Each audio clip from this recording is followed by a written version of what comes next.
Всех приветствую! Сегодня нашему проекту «Разговоры у камина» очень-очень повезло. В гости к нам пришла, я бы сказала, одна из самых умных женщин Пензенской области – Федосеева Ольга Федоровна. Ну вот посудите сами. Она окончила Московский университет, стала экономистом, работала в ВУЗе, а потом ее, конечно же, пригласили в Министерство образования. Ольга Федоровна работала в министерстве, дослужилась до должности заместителя министра. Но поскольку экономист остается всегда экономистом, и таланты эти нынче дороги, как и всегда. И Ольга Федоровна потом была приглашена в Министерство экономики, и там она тоже работала заместителем министра экономики. И делала очень большие дела, выстраивала инновационную политику в области. Ну а последние годы Ольга Федоровна возглавляла Институт региональной политики. Институт регионального развития. Институт регионального развития. И сейчас она остается в этом институте уже в качестве советника. Так что Геннадию Николаевичу Белорыбкину можно посоветовать, что у него такой мудрый советник. А мы Ольгу Федоровну пригласили для того, чтобы поговорить на тему очень серьезную, очень актуальную – школьное образование. Оно волнует всех – бабушек, дедушек, мам, пап. Может быть, сами дети только спокойны в этом отношении. Но все мы, общество, конечно, переживаем, когда видим по телевизору опросы школьников на улицах, и они не могут сказать, солнце вращается вокруг Земли или Земля вокруг Солнца. Тем не менее, государственная политика в отношении школьного образования и вообще образования в стране, она одна. И мы как раз и попросили Ольгу Федоровну рассказать об основных тенденциях от нынешнего дня. Что сегодня в сфере школьного образования происходит, что нам ждать, на что ориентироваться? Здесь мне хотелось бы сказать прежде всего, что если мы говорим о государственной политике, то можно и в разные времена выстраивались те или иные приоритеты непосредственно в развитии образования, но тем не менее система образования достаточно такой устойчивый институт, устойчивое образование, которое всегда было, есть и будет образование. Но тем не менее, конечно, поскольку образование – это есть отражение все равно всех тех изменений, которые происходят в обществе, и направлено на то, чтобы люди, которые воспитываются, которые выращиваются, скажем, в системе образования, они должны быть четко адаптированы к тем изменениям, которые происходят в обществе. Но вы знаете, есть вещи, есть ценности, которые не зависят от тех или иных изменений, в принципе, в обществе. И образование должно строиться вот на этих основных принципах, что сегодня и доказывает даже те изменения и те новшества, которые вводятся буквально с этого учебного года. И всегда классикой выступали, знаете, какой проект? Какой? Воспитать личность, научить главному. Вот этот тезис, я считаю, он в принципе проходит через все времена и все «а что это такое? А что это такое?» То есть, когда мы говорим и спрашиваем, а в чем задача, в чем цель образования, вот как? И очень много, знаете, на протяжении последних 10, 15, 20 лет говорят, ой, сделать человека успешным в жизни, чтобы он добился успеха, сделать человека счастливым. А что это такое? Что мы подразумеваем под этими вещами? Надо добавить богат. Нет, богатым прям явно не говорят. Успех, наверное, это подразумевает и счастье. Да? Вот. Но, понимаете, очень простые истины. А что главное в жизни? Я считаю, что система образования, воспитать личность, научить главному, система образования должна что сделать? Научить человека любить Родину. Самое главное. Это свою семью, свою территорию, где он живет, город, село и в целом Россию. Да? То есть прежде всего это. И, конечно, дать определенные знания, определенную профессиональную ориентацию с тем, чтобы человек в будущем, как бы выходя из школы, был профессионально, как бы ориентирован на ту или иную профессию, и чтобы в конечном итоге тогда, если он здесь добивается успеха, карьерного роста, он как бы, вот он будет успех. То есть две задачи. Это прежде всего дать знания и профиль в своей будущей специальности и научить любить Родину. Но задачи-то они как бы, да, они похожи, они несмотря на... всегда, а это классика. Да, вот ну это классические но решают вещи. их по-разному. Решают по-разному. Решают по-разному. Смотрите, какие мы прошли этапы, когда была какая-то масса непонятных учебников с извращенными фактами, когда непонятно какие программы, когда многообразие программ считалось как каким-то достижением, потому что в советское время нам надоело, что все одинаково. А сейчас, вот я недавно разговаривала с мамой третьеклассницы, она говорит, у нас в начальной школе вот 4 программы в разных 11 школах. программ. 11. И говорит, которые учитель может выбрать. И говорит, мы даже не можем, вот родители в разных школ не можем друг друга понять. И говорит, программа очень странная. Она привела очень хороший, ну, милый, но печальный пример. Она говорит, приходит дочка и показывает водоемы. Мама, вот водоемы, колодец, озеро, там пруд, море.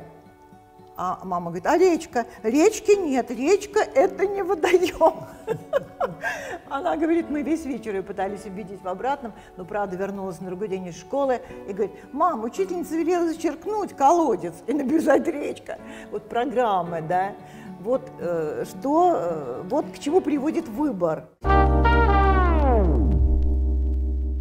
А что же вот сегодня? Когда как бы в стране нашей началась такая вот либерализация, был принят впервые закон об образовании в 1992 году, и вообще признали, как бы, что это один из самых прогрессивных законов об образовании даже в мировой практике.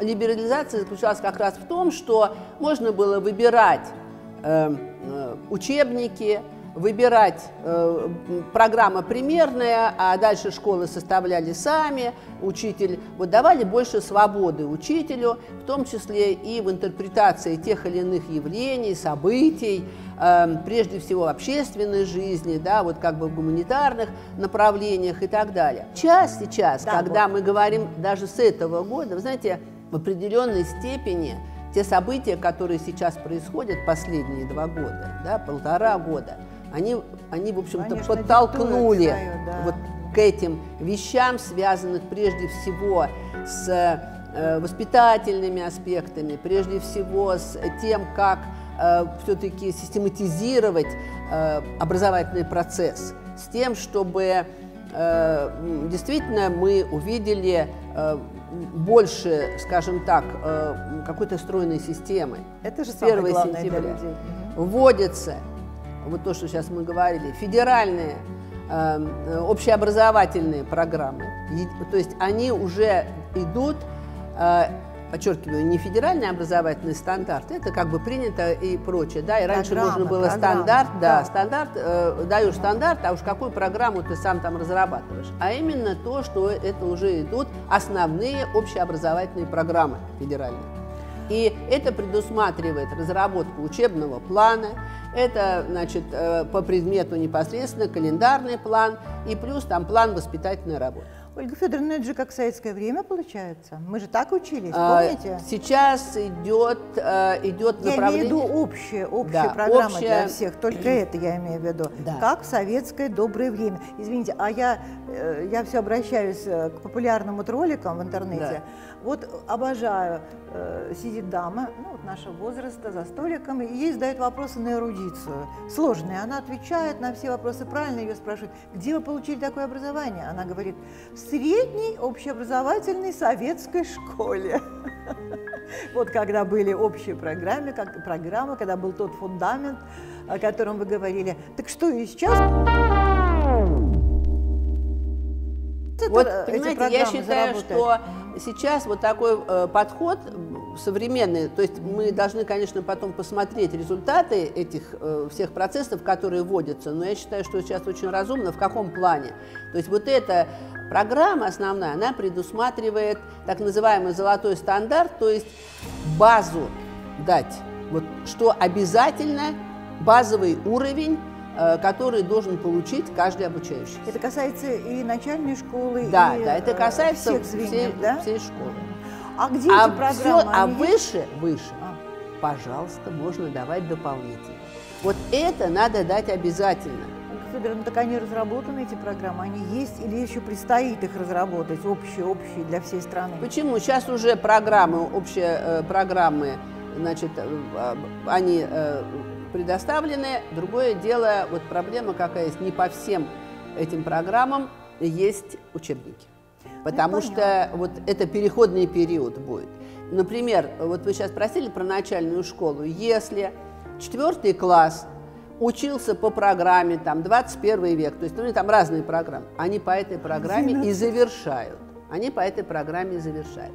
А вот первый класс уже идут в соответствии с новыми программами.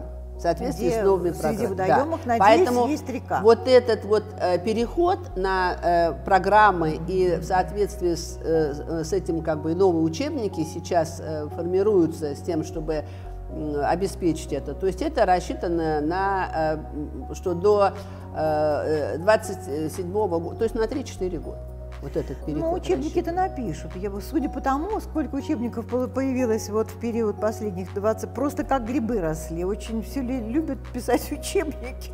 Я думаю, но иногда это еще связано, это же бизнес. Ольга Федоровна, ну кроме вот общих программ, что бы вот еще вы лично взяли из советской системы образования, которая, ну, как бы уже признана? Ну, понимаете, чтобы лично я сделала, я хочу сказать, что уже сегодня есть и внесли даже в закон об образовании, с чем тоже очень многие педагоги и родители, в принципе, общественность вот, как бы согласны. Это прежде всего, что сейчас внесли поправки в закон, прежде всего, о трудовом воспитании. То есть раньше для того, чтобы... будут убирать классы, родители не будут возмущаться. Да. А то, знаете, у кого там аллергия от порошка или там еще что-то такое. Вот лично у меня это всегда вызывало удивление, потому что полить цветы в классе, или там на приусадебном участке что-то сделать. Для нас это дикость, мы это считали это естественным процессом, да. То есть поэтому трудовое воспитание. Вы бы вернули. Вот. Ну, в принципе, сейчас я вот смотрю, даже программы, дети начинают. Как я уже говорила, сейчас очень сильный сделан как бы направление, очень сильно усиливается, это, конечно, воспитание. Это план воспитательной работы. Значит, в прошлом году было как эксперимент, вводили так называемые новые должности советник по воспитанию. Сейчас уже во всех общеобразовательных школах. Ну, где-то, может быть, это аналогия, как вожатый, что-то в этом духе, да, то есть это человек, который занимается воспитательной работой, который организовывает различные мероприятия в школах. Это специальные люди, да? Ну, хоть так, но должность такая введена, должность, да, которая будет вот как бы помогать руководству школы, ну, то есть быть в системе управления образовательной организации. А помните, с каким удивлением мы слышали о том, что школа не должна воспитывать, да, был же такой период, там, 90-е и прочие годы. Школа должна только учить. И мы все с недоумением, ну как можно оторвать это? Понимаете, вот как бы мы ни говорили, там, не должна воспитывать или что-то, ну, сейчас сами мы подумайте. Так не говорим. Нет, ну, когда-то говорили, оно в любом случае воспитывало. Понимаете, когда я вхожу в класс или там в аудиторию, оно на меня смотрит, как одет, как говорит, как вообще себя ведет в той или иной ситуации педагог. Идет воспитание каждую секунду, каждую минуту, это само по себе, даже когда предмет. Но когда говорят, что школа не должна воспитывать, это, конечно, и в морально-нравственном плане как-то учителей освобождают кое от каких обязанностей, и родители уже не могут предъявить, ну и так далее. Мы все это мы прошли, слава богу, что, надеюсь, это осталось в прошлом. Поэтому, да, вот эта воспитательная работа, сейчас она в школе и специальный еще, что и план воспитательной работы. Да, это вот то, что из советской системы возвращается. Это усиливается еще, я считаю, что очень положительный такой вот момент, связанный с, вот мы говорим, трудовое воспитание, еще профориентация. Сегодня это обязательно, то есть сейчас с 6 по 11 класс специальные часы предусмотрены, В основном это внеурочная деятельность, это как бы вторая половина дня, скажем так, да. То есть вводятся, рассказывают о профессиях, вводят на экскурсии и так далее, разные могут быть. Я хочу сказать, что вот в нашем регионе это давно уже поняли, и у нас замечательный проект реализуется «Образование для жизни». Вот я хочу еще один лозунг, да, то есть если воспитать личность, научить главному, и еще следующее – это образование для жизни. Оно для жизни человека. Именно в нашем регионе или по всей стране? В нашем регионе. Наше название, которое придумал Василий Кузьмич Бочкарев, образование должно быть для жизни. Понимаете, вот этот лозунг мы взяли и назвали так проект. Он с 2008 года реализуется в Пензенской области, говорит о чем? Начиная с начальной школы, основная школа, старшие классы. То есть это говорят о профессиях, какие бывают. Потом знакомства и походы на предприятия и прочее, вот кто и что есть. А в старших классах это уже и учебные бизнес-проекты. Вот как составить проект своего дела, своего бизнеса и так далее. Популярна сейчас, но без этого уже нельзя, наверное, и более того, обязательно, мы же как бы еще использовали, значит, шведский вариант, скажем так, нашли книжку, автор которой потом говорит, неужели это так здорово? Вы, говорит, еще лучше, чем мы придумали у себя. Вот, то есть так называемые менторы, то есть это была связь с предприятиями, которые приходили, рассказывали о своем бизнесе, и у нас даже школьники, например, вот есть такой опыт, в Макшанском районе они придумали оберточные материалы, там что-то фантики для конфет и так далее, то есть упаковку для бизнеса.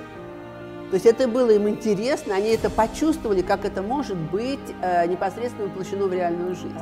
Да, это проект, замечательный проект. И вот это что-то человеческое, вот настоящее. Сейчас очень многие говорят, что вот нужно вот эти экскурсии, вот эти, значит, знакомства с профессиями, а у нас про 100 профессий, просто профессия, про 100 профессий и так далее. То есть они под проекты были. И когда мы рассказываем на некоторых конференциях или где-то в других регионах об этом нашем проекте, и даже на Московском салоне международном образовании, все вот так смотрят, что мы уже это начали. Я хотела сказать еще и нововведения, какие сейчас с этого в конце года будут серебряные медали вводят, вы, наверное, знаете, да, это будет за успехи в учебе медаль второй степени, там 1-2 четверки. А золотую не отменяют? Золотую не отменяют, но еще вот вводят серебряную, вводят определенные как бы дополнения в предмет ОБЖ, связанные с защитой Родины. И это тоже, то есть как бы патриотическое воспитание, потому что это тоже сегодня необходимость. Вот. И в связи с этим хотелось бы сказать, что вот когда мы говорим, и вот, допустим, программы есть, да, единые, воспитательный процесс, вот какие-то предметы там усовершенствуются, что-то дополнительно вводится, что-то, наоборот, уже какие-то предметы уже необязательными становятся. И здесь мы всегда понимаем, что ключевая фигура – это кто? Учитель.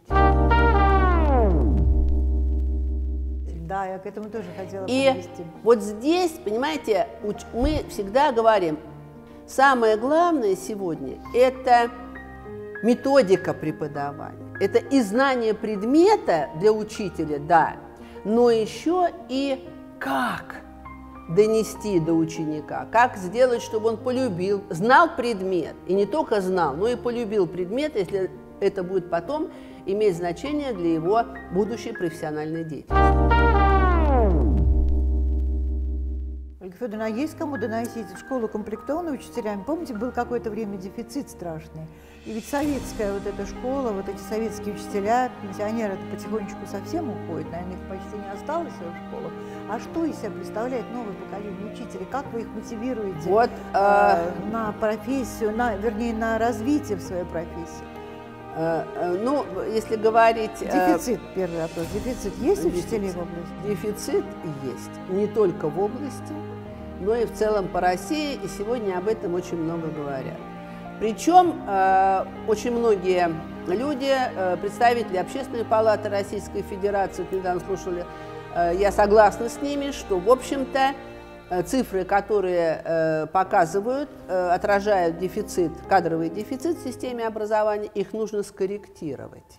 Каким образом? Вот если сейчас, условно говоря, сделать, что каждый учитель работает на ставку, или, по крайней мере, ну, вот считается оптимальным таком, если он будет работать на 1,3 ставки, вот как бы это там, не 8, там 23-25 часов, ну вот где-то худо-бедно, то дефицит увеличится.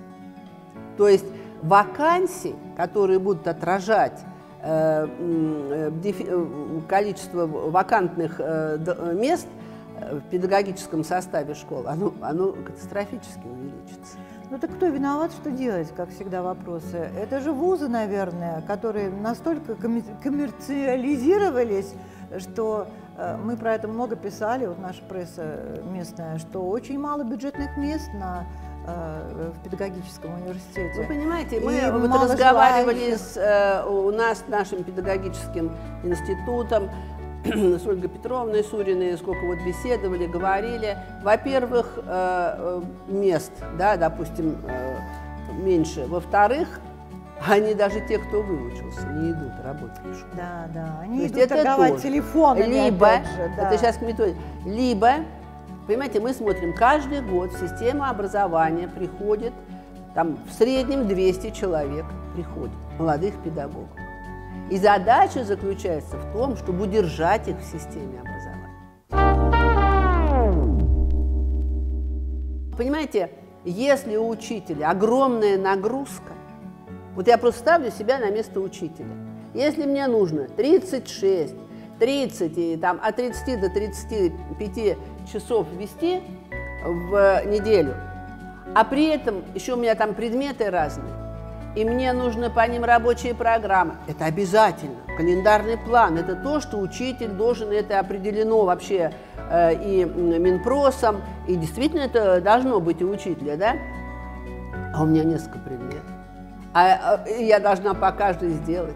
Да еще мне дали классное руководство, да еще мне, значит, там план воспитательной работы. Я поняла, что вы очень сочувствуете учителям, Николай. А что делать-то? И нужно тогда все вот эти вот отчеты и прочее делать. Понятно.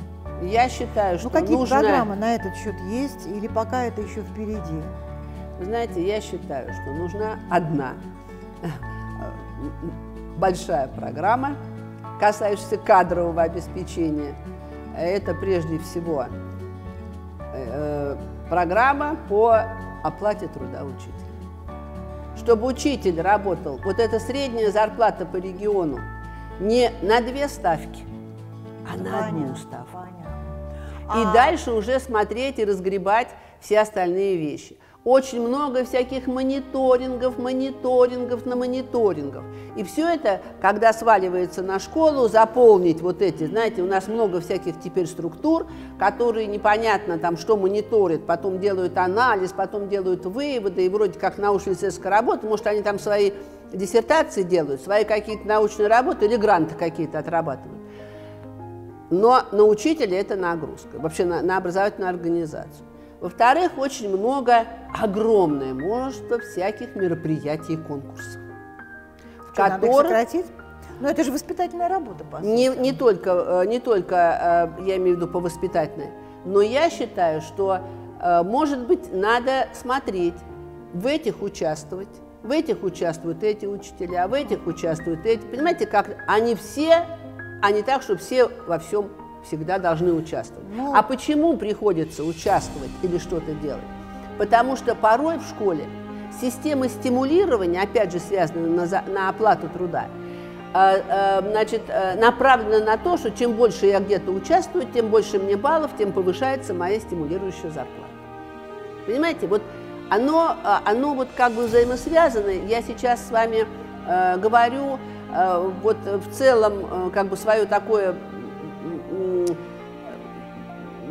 оперативное мнение, скажем так. Вот. Я хотела сказать экспертное мнение. Но чтобы оно было действительно с научным обоснованием, то есть вот ряд исследований мы проводили, но не до конца. Почему я и говорю, что нужна вот здесь серьезная, грамотная программа по материальному обеспечению педагога и его как бы вообще трудовой нагрузки. Потому что вот сейчас год педагога и наставника. И мы говорим о том, что надо повысить престиж и так далее. И многие педагоги задают вопрос, а что для нас делать? Да, проводят мероприятия, значит, с тем, чтобы вот показать роль учителя, его значение, понимаете? Но педагоги бедные, вот все равно, может быть, потому что я экономист, но я думаю, что не только из-за этого, понимаете? Для того, чтобы поднять престиж, авторитет, только одних мероприятий недостаточно.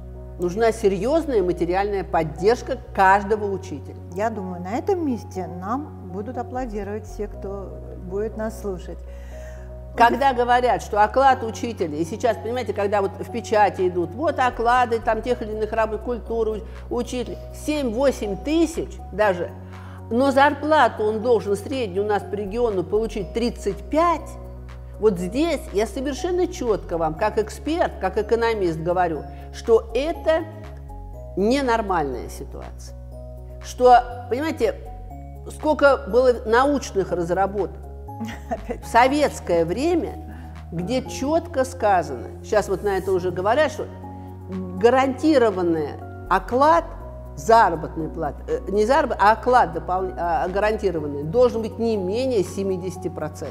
Ольга Федоровна, а кто должен эту программу разработать? Какие ведомства? Там свыше, на уровне области мы не можем это сделать? Мы можем это сделать на уровне области. Для этого требуются, естественно, дополнительные средства. То есть система заработной платы разрабатывается в регионах.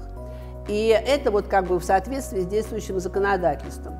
Но понимаете, вот что происходит? Вот здесь тоже очень, я считаю, тревожная тенденция, когда каждый регион в силу своих финансовых возможностей устанавливает и формирует финансирование системы образования, в том числе оплату труда педагогов. И получается что? Что те регионы, которые богаче, прежде всего столичные регионы, даже Москва, там, Петербург и так далее, они начинают вытягивать и высасывать лучших педагогов из регионов. Причем, хочу подчеркнуть, не из сельской местности педагога, не из какого-то там дальнего района, а из крупных областных центров. Педагоги выезжают, уезжают. И, понимаете, они могут там как угодно жить, где-то снимать, что-то делать, но зарплата в разы различается. И что получается? Хочу дальше сказать. Мы говорим, что у нас государственная образовательная политика обеспечить равные возможности всем для получения качественного образования. Но если лучшие педагоги уезжают, как мы сможем детям, которые остаются в провинции, обеспечить равный доступ, обеспечить вот эти условия для получения качественного образования? Это как какой-то тупик получается. А вы знаете, есть предложения такие, что касаются, ведь все там говорят, что если учителя, проводники, в принципе, вот, государственной образовательной политики. Учителя – это люди, которые формируют личность. То давайте сделаем подходы единые по всей стране, связанные с оплатой труда. Единую программу уже сделали, образовательную. Это тоже элемент формирования единого образовательного пространства. Ольга Федоровна, это называется свет в конце тоннеля. Я думаю, что все-таки это случится. Если вы про это говорите, значит, обязательно это исполнится, потому что вы человек-созидатель. Все, что вы задумываете, все исполняется. Учителя будут получать большую зарплату, наши дети, школьники будут знать, что на самом деле происходит. Либо солнце вращается вокруг Земли, либо Земля вращается. Мы неизбежно к этому солнца. Придем. Другое дело, чтобы как можно быстрее пришло осознание важности и нужности этого, да, так как мы осознали важность и нужность воспитательной работы. Вот чем быстрее придет, и уже как бы обсуждение идет, чем быстрее придет это осознание, чем быстрее мы это сделаем, тем, я думаю, будет быстрее результат. Я думаю, что на этой получится. радужной ноте мы можем завершить эту часть разговора, потому что вообще разговор об образовании, он бесконечен. И я думаю, мы будем возвращаться к нему. Спасибо вам огромное. Пожалуйста, добивайтесь того, чтобы учителя получали высокую зарплату. Жму вашу руку заранее.